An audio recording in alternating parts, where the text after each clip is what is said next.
Present market ups and downs లో ఉన్నాయి అని అంటున్నారు కదా, అసలు ప్రాపర్ అది అప్ లో ఉందా, డౌన్ లో ఉందా?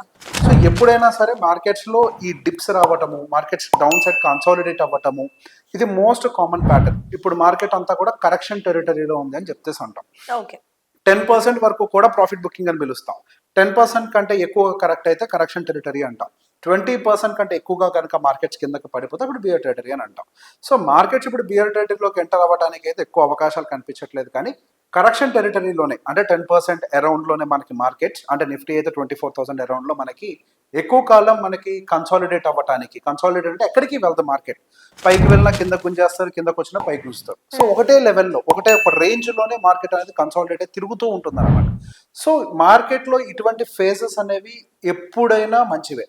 సో ఫ్రెష్ ఇన్వెస్టర్స్ రావాలనుకుంటారు, చాలా మంది బల్క్ ఇన్వెస్ట్మెంట్స్ పెట్టాలనుకుంటారు. సో ఎప్పుడైనా ఒక రన్నింగ్ బస్ని క్యాచ్ చేయడం చాలా కష్టం. ఇట్లా మార్కెట్ ఒక స్టేజ్లో ఒక దగ్గర ఆగి ఉన్నప్పుడు ప్రాపర్గా సెలెక్ట్ చేసుకొని మనం అందులోకి మనీని నోట్ చేయటం అనేది ఒక గుడ్ స్ట్రాటజీ. ఎప్పుడైనా అది ఆగు ఉండాలి. ఇప్పుడు కరెంట్ మార్కెట్ స్ట్రక్చర్ అనేది కొంతవరకు పాస్ తీసుకోవడానికి అవకాశాలు ఎక్కువగా కనిపిస్తున్నాయి. ఓకే. అండ్ దానికి కూడా సో ఎప్పుడైనా కానీ మార్కెట్ వీక్ అవుతుంది అని అంటే దానికి ఫండమెంటల్ రీజన్స్ ఉంటాయి.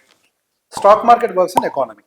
ఎకానమీ లేనిది అసలు స్టాక్ మార్కెట్ లేదు. సో ఇవన్నీ ఈ రెండు కూడా అన్నతమ్ముళ్ళు లాంటివి. అక్కడ వచ్చే రియాక్షన్ బట్టి ఇక్కడ రియాక్షన్స్ అనేవి సహజంగా వస్తూ ఉంటాయి.